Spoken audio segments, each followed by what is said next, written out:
বঙ্গবন্ধুর বাংলায় বঙ্গবন্ধুর বাংলায় তারা প্রকাশ্য দাবি করছে যে আমরা রাজাকার, আমরা রাজাকার।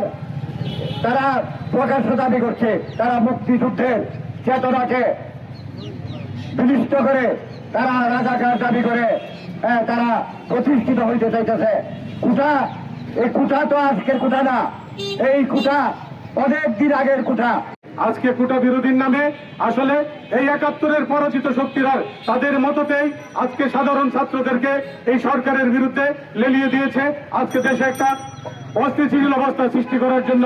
সেখানে আপনারা সবাই জানেন যে সরকার একটা প্রজ্ঞাপন জারি করেছিল এই কুটা বাতিলের পর, এবং একজন মুক্তিযোদ্ধার সন্তান হাইকোর্টে একটা রিট করার পর হাইকোর্ট একটা রায় দিয়েছে। সেই রায়ের বিরুদ্ধে সরকার কিন্তু আপিল করেছে এবং সুপ্রিম কোর্ট এই আদেশের একটা স্থিতিশীল স্থগিত করেছে।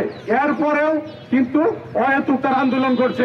হাইকোর্টে যেখানে কোর্ট তার স্থগিত করেছে এবং কোর্ট একটা রায় দিবে, একটা নির্দিষ্ট তারিখ ঘোষণা করেছে, তবুও তারা অহেতুক আন্দোলন করছে। আমাদের বর্তমান প্রধানমন্ত্রী জননেত্রী শেখ হাসিনা যখন এই দেশকে সামনের দিকে এগিয়ে নিয়ে যাচ্ছেন এবং বিশ্বের দরবারে মাথা উঁচু করে দাঁড়ানোর স্থান করে দিয়েছেন, সেই মুহূর্তে স্বাধীনতা বিরোধী চক্র এদেশের আলবদর রাজাকার আর কোন রাস্তা না পেয়ে সে সমস্যা কি লাগবে যে মুক্তিযোদ্ধাদের বিরুদ্ধে কুটা আন্দোলন। এই কুটা আন্দোলনের নামে মুক্তিযুদ্ধের যে স্লোগান, এই স্লোগানকে তারা বিকৃত করছে। এই বিকৃত করে কিন্তু বলতেছে যে তুমি কে আমি কে, রাজাকার রাজাকার, মানে তারাই প্রমাণ করতেছে যে তারা রাজাকার ছিল। এই স্লোগান বর্তমান প্রধানমন্ত্রী জননেত্রী শেখ হাসিনা বাংলাদেশে আর হবে না। এই রাজাকারের চাই বাংলাদেশে নাই। আমরা এই দেশকে স্বাধীন না করতে পারলে আমরা এই দেশে বেঁচে থাকতাম না। এই দেশের মানুষকে আমরা স্বাধীন সার্বভৌম রাষ্ট্র উপহার দিয়েছি। আজকে আমরা এই স্বাধীনতার অপশক্তির বিরুদ্ধে আমাদের যতটুকু শক্তি আছে আমরা আপামর জনতাকে নিয়ে আমরা এই মোকাবিলা করব। আমাদের স্বাধীনতা রক্ত দিয়ে কিনা পৃথিবীর কোন জাতি তার স্বাধীনতার জন্য এত রক্ত দেয়নি যা আমাদেরকে দিতে হয়েছে। স্বাধীনতা ৫৩ বছর পরে সেই রাজাকারের প্রেতাত্মা তারা আবার জেগে উঠেছে।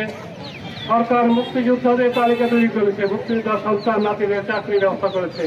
আমি আজকের এই সভা থেকে দাবি জানাবো, রাজাকারদের তালিকা তৈরি করুন, তাদের সন্তানদের নাতিদের তালিকা তৈরি করুন, তারা যেন কোনো সরকারি চাকরি না পায়। এই দাবি জানিয়ে মুক্তিযোদ্ধা সংসদের এই আন্দোলন, রাজাকার বিরোধী আন্দোলন অব্যাহত থাকুক। আমাদের যতক্ষণ বাংলাদেশ রাজাকার মুক্ত না হবে ততক্ষণ আমরা আন্দোলন চালিয়ে যাব।